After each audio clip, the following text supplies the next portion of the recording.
Gracias por seguir con nosotros en estos espacios donde queremos profundizar sobre este año de la fe, sobre esa voluntad que ha querido nuestro querido Papa Benedicto XVI, su santidad. Está convocando a un año donde se busca revitalizar la fe. Esto, como lo hemos explicado ya reiteradas veces, es debido a los 50 años del Concilio Vaticano II y a los 20 años del Catecismo de la Iglesia Católica. Por esta razón, entonces, queremos detenernos hoy en una brevísima introducción a lo que es el Concilio Vaticano II, que se realizó del año 1962 al año 1965. Este fue convocado por el Papa Juan XXIII, hoy beato, quien lo convoca desde el año 1959.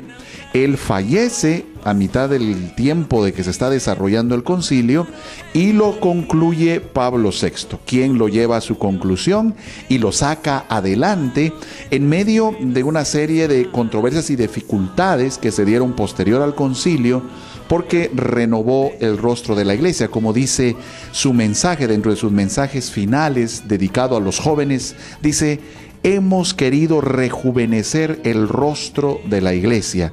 Es por ustedes, jóvenes. Es tan espléndido verdaderamente este mensaje cuando lo dirige a los jóvenes y les dice que por ustedes, por las nuevas generaciones, es que ha habido este esfuerzo.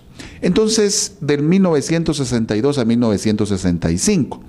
Déjeme contarle que este es el único concilio que se ha realizado no por una razón contestataria, es decir, para contestar alguna herejía.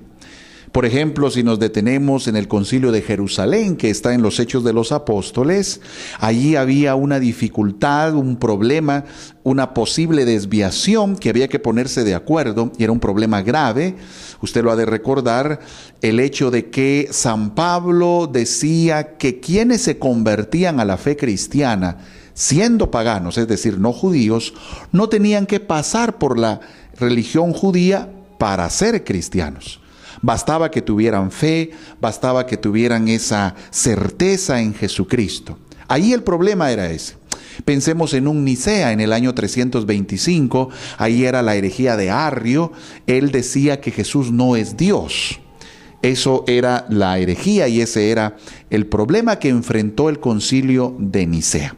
Así cada concilio trata de enfrentar una problemática, el concilio de Trento, la problemática del protestantismo, la reforma luterana, y entonces Trento en el siglo XVI responde y está el movimiento que se llama la contrarreforma. Así que eso va pasando con los concilios, reuniones de los obispos de todo el mundo que tratan de enfrentar un determinado problema. El Concilio Ecuménico Vaticano II, por el contrario, si bien es cierto que la Iglesia estaba afrontando diversas dificultades, no había, como diríamos, un frente que enfrentar de manera, diríamos, contestataria, de indicar, sino es un concilio que por ello se le considera pastoral. Mire, es precioso porque entonces van más bien en líneas pastorales, no en respuesta a una herejía, no en respuesta a una desviación de la fe, sino en un sentido de retomar. Nuestro querido beato, el Papa Juan XXIII, el famoso cardenal Roncalli, él en un gesto profético se dice que abre la ventana de su despacho y dice: es que necesitamos en la iglesia que entre el aire del Espíritu Santo. Déjeme contarle que el Concilio Vaticano II, siendo un concilio pastoral y ecuménico, quiere decir que entran otras iglesias, no solo la Iglesia Católica, sino todos los que estamos dentro de la religión cristiana, obispos de las otras iglesias que guardan la comunión ecuménica. Y estamos pensando en las otras iglesias que también son cristianas.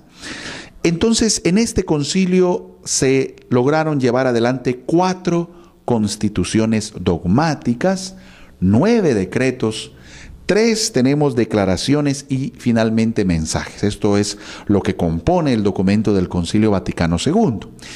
Son fundamentales estas 4 constituciones dogmáticas. Brevemente las menciono. Lumen Gentium es la primera, que quiere decir luz de las gentes, está en latín, ¿no? Lumen Gentium, luz de las gentes, que habla sobre la iglesia. Es decir, la iglesia reflexiona sobre sí misma. Mire, y es precioso porque habla de que ella es la continuadora de la obra de Jesucristo. Habla de que somos iglesia. Una de las cosas maravillosas del Concilio Vaticano II es definir a la iglesia como pueblo de Dios. Definir a la iglesia como comunión jerárquica. Es decir, hay una serie de afirmaciones que quitan la idea de que la iglesia es la jerarquía, obispos, sacerdotes, religiosos, religiosas. Todos somos iglesia. Usted es iglesia. Somos parte del cuerpo místico de Cristo. Entonces, esta Lumen Gentium, que quiere decir luz de las gentes, la iglesia reflexiona sobre sí misma. La segunda constitución dogmática es la Dei Verbum, palabra de Dios. Eso quiere decir Dei Verbum. Y en esta, que es una constitución realmente breve en comparación de las otras, es la más pequeña, realmente es un documento fantástico, fabuloso, donde habla acerca de la palabra de Dios, el Antiguo Testamento, el Nuevo Testamento, considerar inspiradas todo lo que es Sagrada Escritura está inspirado. ¿Sabe por qué? Porque ahí el Vaticano II en este Dei Verbum le hace frente, le sale al paso aquellas posturas que decían que, por ejemplo, ante la teoría de las evoluciones de Charles Darwin, que decía de la evolución del hombre de Java, del hombre de Neandertal, el hombre de Cro-Magno, todo este proceso evolutivo, la Iglesia decía que en eso no entraba en discusión, en eso ya Pablo VI después se pronunciará sobre esa teoría de la evolución, que usted tiene que saber que nosotros no entramos en discusión con eso, no nos oponemos como Iglesia a algo que está cada vez más corroborado, sino que nosotros lo que nos enfatizamos es en la parte espiritual de ese ser. Eso es lo que Dios en un momento dado determina, pero el proceso evolutivo es una realidad que no podemos negar. Entonces la Dei Verbum habla que está inspirado el Génesis y que la Biblia no es un libro de ciencia, no es un libro de historia, sino un libro de fe. Un libro de religión, y por lo tanto en la creación del Génesis no se pretende una narración histórica, sino lo que se pretende es, queridos amigos, un mensaje, trasladar una enseñanza espiritual.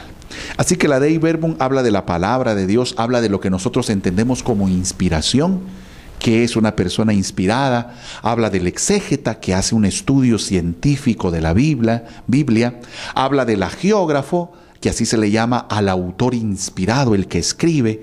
Así que es un documento que usted no se puede perder porque profundiza la palabra de Dios.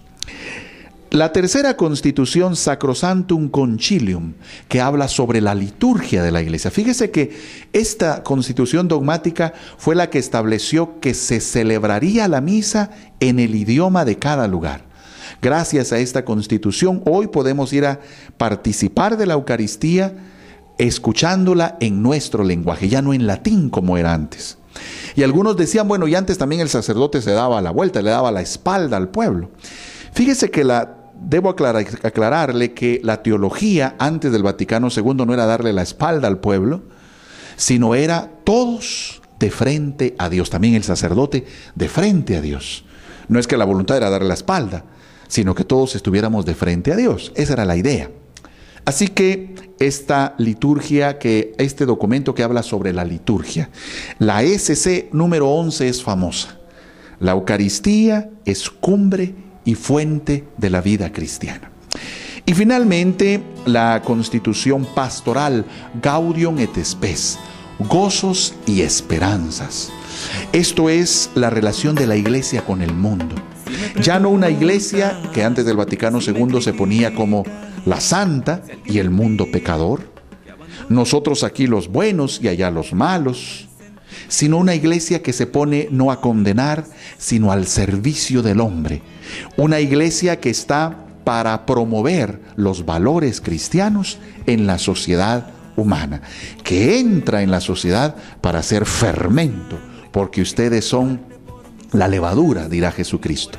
Entonces, una iglesia que participa de la sociedad, una iglesia que es parte de la sociedad, ya no que la condena ni que toma distancia, sino que es parte de esta misma sociedad a la que la iglesia pertenece y no se distancia de ella, no se aparta de ella, no se aísla. La iglesia entra a la sociedad para servirla, para servir al hombre. Esto es solo una breve introducción de estas 4 hermosas y preciosas constituciones dogmáticas, que son documentos que tienen un peso bastante fuerte, de mayor peso, diríamos, en todo el documento del Vaticano II, porque son constituciones dogmáticas. No pase este año sin leerlas, estas 4 constituciones dogmáticas, y darse cuenta de esa riqueza que en este año de la fe queremos recuperar, revitalizar y ponerlo en la práctica de nuestra vida cristiana. Siga con nosotros en esta serie de videos acerca del año de la fe.